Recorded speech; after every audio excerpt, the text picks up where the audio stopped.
And you can rest assured that I'll be putting the party leaders through their paces over the next few weeks here on News Talk in the run-up to election 2020. I'll be asking the hard questions, cutting through the crap, and taking no prisoners. Nobody is safe. The Hard Shoulder with Ivan Yates on News Talk. I'm a pussycat, really. Wednesday Night Rugby on Off the Ball. With Vodafone, official sponsors of the Irish rugby team. Team of us. Everyone in. Yeah, welcome along to Wednesday Night Rugby. A little bit earlier than normal because it is a big day. Andy Farrell has confirmed his first Ireland squad for the Six Nations. Andy has confirmed that Johnny Sexton is the new Ireland captain. There are 5 uncapped players in the squad. They are Ronan Kelleher, Max Deegan, Quaylon Doris, Billy Burns and Tom O'Toole, the Ulster prop. The players missing out, perhaps the most surprising, Rhys Ruddock not included in that squad. Also missing out was Niall Scannell among those players, not in that extended squad, which you can see on screen if you're watching live on one of our social channels. Brian O'Driscoll is on the line from Abu Dhabi. Roy O'Connor of the Irish Independent is in studio. Evening, gentlemen. Evening. Good evening. I hope the line holds up. Hopefully. It seems okay at the moment. So, Johnny Sexton, Ireland captain. Any surprise, Brian? Not really, to be honest with you. I had kind of heard some whispers that it was more likely to be him named captain for a game during the World Cup. Big honour to him. I think he's changed dramatically as a player and as a character over the course of his career. He's leadership personified within the Leinster setup, and I think there will be plenty of time for James Ryan in years to come to pick up that captain's armband. He's still very new to the international game, and people are giving out that Johnny Sexton, how many games he's going to be able to play, and he's not here for the next World Cup. You don't have to do a 4-year cycle with your captain. You can do it year by year, and you know what? It gives James Ryan another opportunity to become the proper pack leader. And if there is the transition of some of those senior forwards out and some new guys coming in, but it's an opportunity for him to stamp his authority. And I think it's a smart move, and I thought it was the obvious choice. Johnny Sexton, I imagine, would get quite annoyed if we said that this awarding of him the captaincy suggests that we're moving out of that 4-year cycle, because I think he's trying to play down the fact that people think he'd be well gone by then, that maybe he can still be there at 38. But do you feel that giving him the captaincy now, and with James Ryan maybe there to take over in 2021, 2022, that we are looking more in the short term in terms of this year's Six Nations rather than that end goal of getting to a World Cup semi-final? Yeah, and you have to look at the way Andy Farrell is going to be regarding things. Yes, he got long-term focus, but ultimately he's got to have a short-term focus because he's got to win games and win them soon. And he's come from a very successful team, a team that won 72% of the games under Joe Schmidt, and that is the expectation level of the IRFU and now the public as well. So he can't go in and have wholesale changes for 2 years and have that building phase for the next cycle because he won't be in a job. And he realised that, and that's why, he's getting on board some of his key senior players. He'll hold on to other guys that the general public will be annoyed that are still in the mix because of the experience, because of that leadership, because of the intangibles that you have to understand. You can only understand having been within a rugby environment or within an international team that actually count for a huge amount in tough physical games that are the Six Nations. So I can understand. I think it's a good balanced squad, to be honest with you. And I think there's a nice mix of leadership and youth within it. Of course, there's always going to be 1 or 2 shock omissions. You're looking at the forum on Instagram after the posting of the IRFU's squad. The Ulster contingent, obviously, we're going bananas about Stuart McCluskey not being included, arguably one of the forms in Ireland at the moment. I can understand that. And then Rhys Ruddock, who's a shoe-in for Leinster in the number 6 jersey, him being omitted completely. You can understand why he'd be hugely disappointed. But on the whole, I think it's a pretty good squad that excites me in the coming 7 or 8 weeks.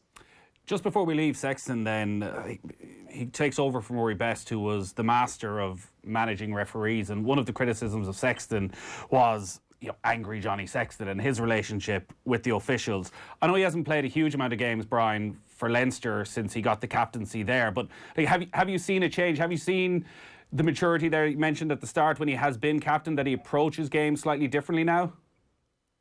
Yeah, but I'm not saying he's the finished article as well. I think, if that's in your personality, you're always, sometimes you don't have to scratch too far below the surface to bring it out. And I think it's something that he has to be very aware of, particularly as captain, as being the focal point and being someone to try and sway a referee into a certain way of thinking.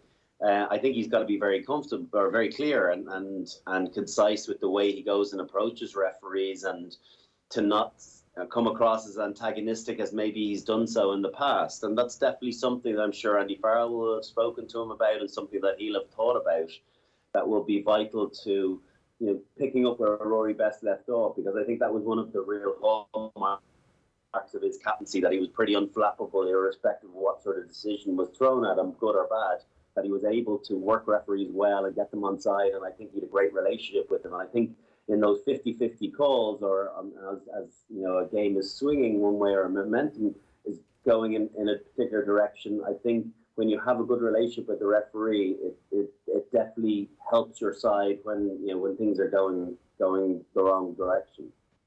Rory, should we now presume that he'll be fit for that opening game against Scotland? I think so, yeah. No, it's all the indications have been for a couple of weeks that he will be fit. And I mean, he has, although he is 34, he does have a demonstrated capacity to come into games cold and perform. So, Andy Farrell's been working with him for an awful long time. I'd say there's a lot of trust there in Johnny Sexton's ability to come in and play well. So I think it's pretty clear cut. And you'd imagine that James Ryan as well will be okay for that first game as well. And that game time and injuries that seem to dog Sexton, quite often it's in the build-up to games and in the weeks around games. Like you look at... it's more with Leinster. Like I was just going to say, it's more with Leinster, Southern Ireland. Like he played every Six Nations game last year. Yeah, no, if you look back through Joe Schmidt's tenure, I mean, there was a couple of games where Paddy Jackson slotted in. I think that was in 2016. By and large, he's been there. Even the time when he was playing for Racing, he missed an awful lot of time for Racing. He didn't miss an awful lot of time for Leinster, despite the kind of long layoff of concussions. And that's where he demonstrated his ability to come in and play cold. I mean, it's a pretty good skill to have. It's a pretty good thing to have in your locker. And he's a figure that people look up to. He's the players around them. I think it probably maybe gives them Farrell the chance to put in a John Cooney, because he's got such experience beside him. Those other decisions are there. Personally, would have gone for James Ryan. I would have liked a bold call to start off a new regime. But Andy Farrell, as Brian said, he has to hit the ground running. This will be his first game as a head coach against Scotland in 2 weeks' time.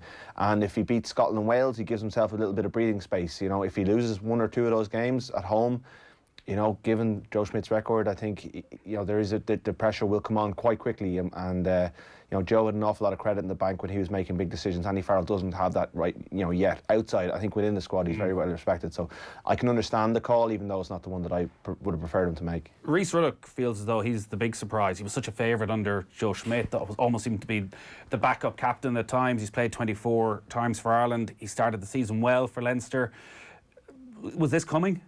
No, well, if it was, I hadn't heard about it. I think he's having a very good season. I think he was one of the few players to emerge from the World Cup with a huge amount of credit. I thought he was really impactful whenever he came on. He's a big carrier. He's the player Leinster always pick when they play against big French teams. He's a powerhouse. He does an awful lot around the pitch as well. He's a leader in Leinster. He's the vice captain. So when Johnny's away, which is the majority of the time these days, Rhys Ruddock steps in and leads, and they all speak really highly of him. And Peter Mahoney is in and was the vice captain in the previous regime, and possibly if he was in better form would have been a contender for the captaincy. But I don't think he's played that well. He was decent against Racing last weekend, but his carrying game has almost disappeared. He wins a couple of turnovers and is very good around the line out, and is clearly a leadership figure and an inspirational one at that. But I thought Rhys Ruddock was playing better. I wonder, does the fact that they've picked two number 8s from Leinster, the two young guys, Deegan and Doris, mean that CJ Stander is being redeployed towards the number 6 shirt, or is Deegan being considered as the number 6? I wonder, is that what squeezed Rhys Ruddock out? But I was really surprised by that one. Would that make sense, Brian, having that dynamism of a Doris or Deegan at number 8 mean that maybe Andy Farrell did reshuffle his thoughts on CJ Stander's positioning? Yeah, very, very possibly. I agree with Rory in that. I thought Pete has had a pretty mixed season, but I thought he played well against Racing at the weekend. He got through a lot of work. But you're right, he's not the ball carrier that he once was. And I think that's where Ireland have fallen down in the past, where we've just lacked ball carriers. I suppose, Tyke Furlong, you can't just rely on your props. You got to look at back rowers, and Josh van der Fleer, even though he runs good angles, isn't a destructive ball carrier. CJ, yes, does it for us. Even in the second row, James Ryan is good in close quarters, likewise Ian Henderson, but not guys that carry for 5-10 yards in heavy traffic. So we definitely need a bit of dynamism in there, and I wonder will we get it with the shake-up of that back row, with the likes of CJ being shifted to 6, and maybe seeing, I would imagine, probably Keelan Doris just before Max Deegan. But we'll have to wait and see. Deegan's in a hot run of form at the moment, and a lot will be told from how they train and whether they get their opportunity. It's a nice game to start with against Scotland. I think if it's an England or a France away from home, I think you've got to think about a different team. But I think having Scotland at home, you might get away with a little bit more than you would with other opposition. Yeah, it is hard to read into what the 15 will be, obviously, from this, because it's a big squad with 35 players. And as Rory touched on, it is Andy Farrell's first game as a head coach. Stephen Ferris was on earlier talking about, the amount of risks you can take. It is still a Six Nations match. It is huge. You need players who've been there, who've done that. How many risks do you think Andy Farrell can afford to take if you're reshaping that back row, if you're throwing John Cooney in? Away from that then, do you need to go with the tried and tested? Yeah, I think you do. I think people don't realise the importance of having an element of continuity. Particularly, yes, things didn't go great in the World Cup, but this team is still a very talented outfit that have won an awful lot of games over the course of the last 2 years. So you don't, just because of one disappointing season, cast everyone aside and start afresh. You just can't do that in international rugby. And I think that's why there has to be an integration of the new blood that's coming through and playing well. I think maybe you look at three changes in the team. It's hard to specify where. Maybe one at halfback, maybe one in the back row. And of course, you're going to have a new hooker coming in one way or another, be it Ronan Kelleher or Rob Herring. I think that's a good starting point with the bones of the same team. And then as other players have more time within the training squad in Carton House or in the new national training facilities, I think they will get more comfortable and you'll be able to integrate them a little bit more. But you just can't have wholesale changes, particularly the place we're at. We're not going back to Ireland in 2000 when we had John Hayes, Ron O'Gara, Peter Stringer, Shane Horgan, Simon Easterby come in because we were at the bottom of the barrel. We're not there. We're still a good team to be reckoned with. We just need a bit of restructuring. We need a bit of freshening. I think fullback's the other one. Rob Kearney's. There's only two players who started against New Zealand that aren't in the squad, so it's Rob Kearney and Rory Best. One's retired and one looks like we've moved on from him. So I think Jordan Larmour and Will Addison, we've vying for that. I presume Larmour, given his World Cup performance and his subsequent performance for Leinster. But they're pretty important positions, aren't you? It's not like throwing in a young winger or trying to mix things up in the second row alongside an experienced player. You've got your hooker who's going to be, if that's Ronan Kelleher on debut after 6 weeks off, that's going to be a big day for him. Do you put Toner in to help him, or do you go with Herring, who's the most experienced hooker in there with 8 caps? Which is that position has been completely transformed over the last 12 months. When you were looking at Best, Cronin, and Scannell as yeah, the first absolutely. three. I mean, Herring was always very close. I think Herring's biggest problem was that he was at Ulster because he was. Rory Best was captain there as well, and he was automatic pick. So Herring possibly, I think, Herring possibly had the opportunity to move provinces and didn't at one point. And I think if he'd been Connacht hooker, for example, I think he would have been a lot further along the line. I think Dave Heffernan's a surprise one. I don't think many people saw that coming, but it sounds like they regard him very highly inside. I think they're probably going to look for more dynamism off their hooker. I think that, Herring is a good carrier, good tackler. Ulster's line-out hasn't been great in recent times, but I think that might be as much down to Ian Henderson's calling.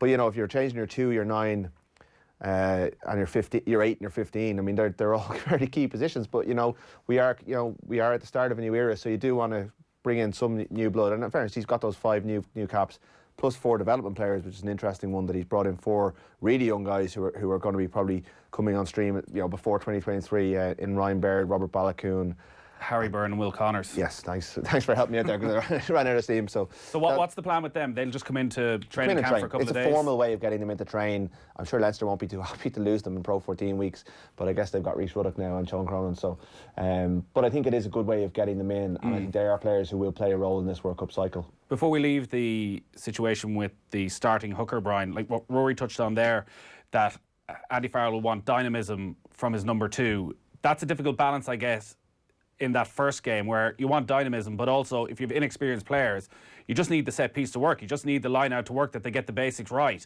and getting that balance of what they can contribute around the pitch with just doing their job.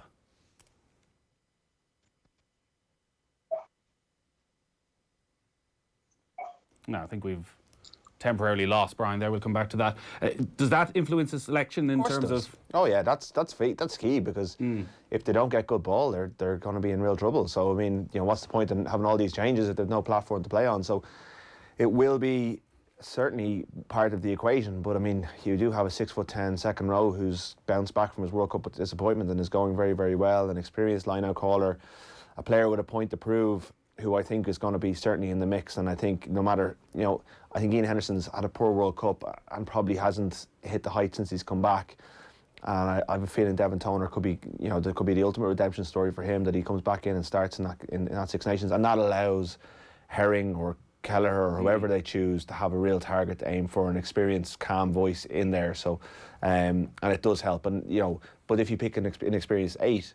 Do you then allow yourself to pick an inexperienced 9, or do you go with the most experienced 9 Ireland have ever, one of the most experienced 9s Ireland have ever had? These are all decisions that Andy Farrell will be toying with over the next couple of weeks. The two players who've probably had a bit of a fall from grace then from the World Cup are Niall Scannell and also Jack Carthy, who half an hour in against Japan, we're thinking this guy's the future. Now he's not in the squad. Brian, he obviously had a bit of a dip in form when he came back, and there was a few injuries there as well. From not to be included in this 35-man squad, very much it seems behind Ross Byrne, and also Billy Burns from Ulster, who comes into the squad for the first time. Do you see any real reason why Carthy's not there? Why Jack Carthy isn't there? Is that sorry? You just jumped on me for a second. Yeah. Just that Carthy's in the squad. I'm not surprised with it. He's struggled for form with Connacht. Fitzgerald has been getting in ahead of him in certain games.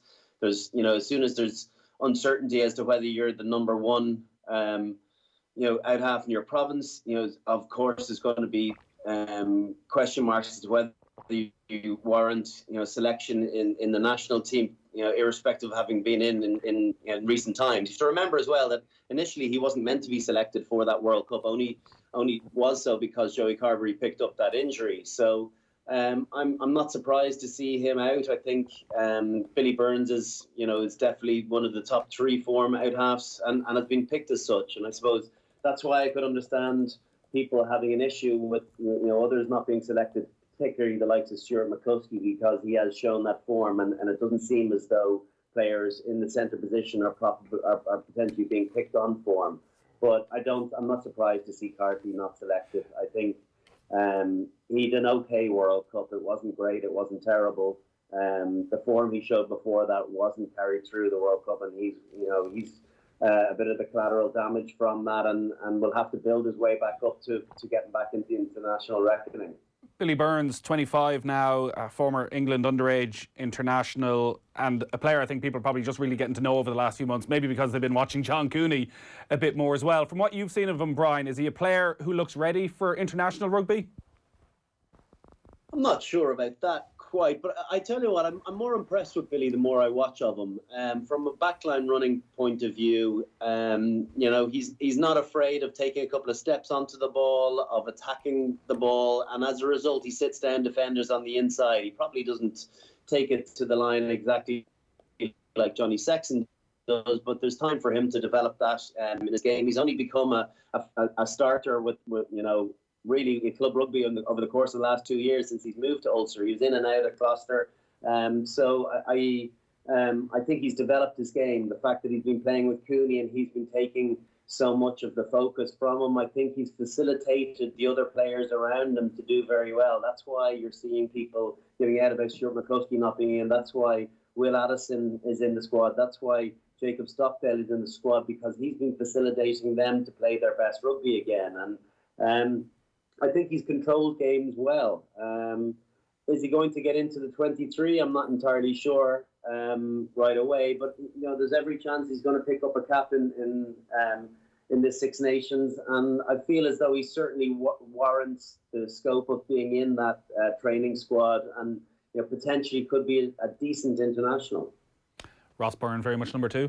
I think so, yeah. I think I have a feeling that we're going to see Ireland kind of, if not mimic the Leinster playbook, certainly play in a reasonably closely aligned game to what Leinster are doing.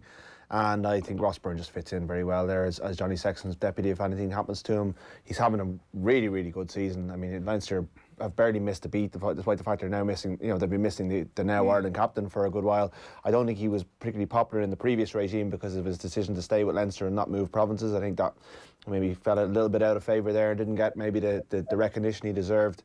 Got pitched in for that Twickenham game and got run over, but the pack in front of him was completely rolled over that day. It was a pretty tough day to make your first start. I think he deserves another chance, and I think he is probably a little bit ahead of Burns for the reasons that Brian outlined there. That back 3 then, and we'll talk a lot more about this I'm sure over the next couple of weeks, and the potential selection headache that Andy Farrell is going to have, Brian, particularly on the wings. Picking 2 from Conway, Stockdale, Earls right now seems an incredibly tough task. Yeah, it does, and someone's going to be very disappointed. It's you could pick 2 of the 3 and be very happy, but also ultimately be disappointed there isn't a third wing position, because I think the 3 players are in good form. Arguably, the 2 in better form are Stockdale and Conway. But yet again, I always liked Keith Earls in the team when I was playing myself, and in the last 5 years since I've retired, I've enjoyed watching him because I know what attacking threat he possesses. He, was it 18 months ago? He was Ireland Player of the Year. He was in outstanding form, and I think it's dropped off a small bit, but he's still he's an out and out finisher, and he causes stress for defences, one-on-one in particular. So I fear for Andrew Conway that maybe he's still going to be a 23 man, but there'll be lots of opportunities for them over the course of the 7 weeks of the Six Nations with injuries and chances of playing different combinations. So I think it's a position of strength that we find ourselves in at the moment, having guys coming into really good form in advance of the Six Nations. We should talk about the Heineken Champions Cup. It is the final round of pool fixtures this coming weekend. We'll have live and exclusive commentary of Benetton against Leinster on Saturday, and then we'll be at Thomond Park for Munster against Ospreys on Sunday. Brian, Munster, many permutations have to go in their favour, including get a bonus point win against Ospreys, which they should do, but a lot more things need to go in their favour to have any chance of qualifying for the knockout stage after the defeat by Racing. And a lot of question marks been asked about the progress Munster have made over the last year. Do you look at it as a group of players who've just been hamstrung by injuries to key players, or are there also maybe some question marks about the game plan and whether they're getting the best out of themselves? Well, there's 2 things. I think there's an evolution of their game plan. I think you've got to buy Stephen Larkham time. I've seen real improvement. Now we just seem to have lost Brian again there. They're getting their shape into great positions at times, but just pulling trigger on the wrong thing. So I think that'll be an evolution of a year. I think anytime you lose a player like Joey Carberry, it's going to inhibit you in some way, albeit JJ Hanrahan has stepped in and played quite well. But I think you have to take a little bit of a look at the game as a whole. After 66 minutes, they were still in the lead. They were still a point ahead, with a quarter of an hour to go. And yes, and managed to get a bonus point, but they're not a million miles away. There's still a gulf between the top 4 in Europe and the rest of the league. And I think Toulouse, Exeter, Racing, Leinster and Saracens, there's 5.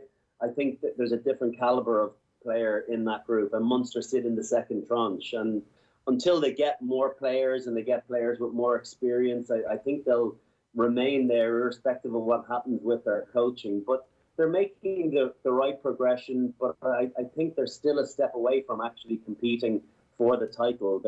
They've done well to get to semi-finals rather than been unlucky in semi-finals in recent years, and I think that's probably where their ceiling is at the minute, looking at the quality of the players in their squad. Yeah, I think on that, you look at the Ireland squad, and there's only 1 month Munster tight 5 player in the whole thing. I mean, that's a pretty sad reflection. You know, in Brian's time, it would have been the driving force of the Ireland pack, and now you've got Dave Kilcoyne there on his own, and that's a reflection of their form. And Andy Farrell has made that call. I think the focus now for Johan van Graan, regardless of what happens this weekend, he might get the bonus and get out there, but I think he needs to start, you know, fast tracking Finian Wycherley, Jack O'Sullivan, Craig Casey, Shane Daly, Keenan Knox. They have got some good young players. I don't think they have as many as Leinster, but they have got players there, so that when they come to the business end of the season, those lads are actually part of the 23, because what he brought off the bench last weekend just wasn't strong enough. It must be incredibly frustrating, though, for the senior players, for Murray, for O'Mahony, who, and Keith Earls was talking about this week, they don't want to live in the past and the successes that arrived before they came on the scene. But every year we seem to be talking about, now it's Stephen Larkin, we need to give him a bit of time. Every year we seem to need to give somebody a little bit of time before it clicks. And that's why I would, you know, be very quick to kind of defend, not defend Johan van Graan, but saying, like, there is people talking about Johan van Graan and, you know, should they replace him and that sort of thing. I mean, the last thing Munster need at this stage is another coaching change. They need to continue on this direction for a period of time and give it some time, bring through those young players, bring in their 2 Springboks next year. I mean, if you put those 2 players in that team last Saturday, or last Sunday, they could arguably win that game, because it was so tight, as Brian referenced, towards the end of the game. So I think, like, you can't bring in Larkham and Roundtree in a World Cup year with all these players away, and then they come back midway through the season and expect it all to click right away. They mismanaged elements of their pool, the drop goal, the away bonus point against Saracens. They should be in a stronger position going into this weekend, but it was a tough pool in the first place. I think once Jones and Flannery left so late in the season last year ahead of the World Cup, this always looked like a tricky year. You know, they can call this one transition, I think, and come back stronger next year, but they can still get to a Pro 14 final and give themselves a good draw next year. Have you been able to see signs already of Stephen Larkham's influence, Brian?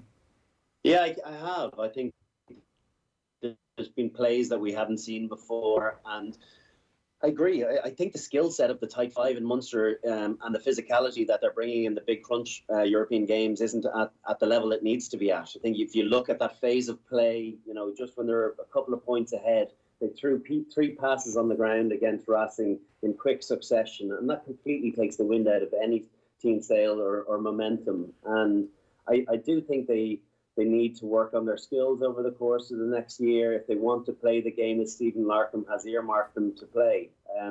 They have it in the back, so you look at the quality of the passing, I think that's improved. So I do feel as though they're getting closer, but it is, you know, the World Cup years are strange beasts where the team has only had an opportunity to come back together really in November, December. We're in the second week of January. So there's still a huge amount of learning going on, and they're trying to learn on the hoof whilst trying to compete on 2 fronts. So I do feel as though we'll get a better sense of things next year, and people will be losing patience with it. But that's the reality. You can't fix things very quickly when you don't have, well, certainly when you're dealing with the players that we're dealing with. It's not the crop of the noughties, and people need to get over that. This is not the same Munster team. So they're doing pretty well with what they have, but that's actually where they're at. That's the level they're at, and they're getting their just rewards for that. Semi-finals is really where I see them being at the moment. Did you ever get on BT Sport that correct camera angle for Teddy Thomas's try? No. It's the French directors, you know, there's no doubt there's something goes on where, you know, they've got 24 cameras, you know, in a stadium like that, and I don't know whether they have a quick look beforehand. It's very frustrating because it looks very bad on you as the broadcaster that you're not coming up with the angles, but when it's a French production, but sure, they shoot to the audience. There was in the Claremont Ulster game, they shot the 2 guys dressed in fancy outfits during the middle of the game for 5 or 6 seconds while play's going on. So they're alone to themselves, and it is very frustrating. I think benefit of the doubt, you still give the try. I think he was onside. I would have loved to have seen whether the ball was touchdown on any part of the dead ball line, but I guess we'll never know. Incredible touchdown and a try worthy of outstanding. Yeah, we need a whistleblower in French TV that will eventually emerge with this. Not that it's much good now. Brian, we'll let you go. Back playing golf, are you? No. Just carrying Shane Lowry's clubs and cleaning them for him. And there's worse jobs, isn't there? Yeah. All right. Good stuff, Brian. Enjoy.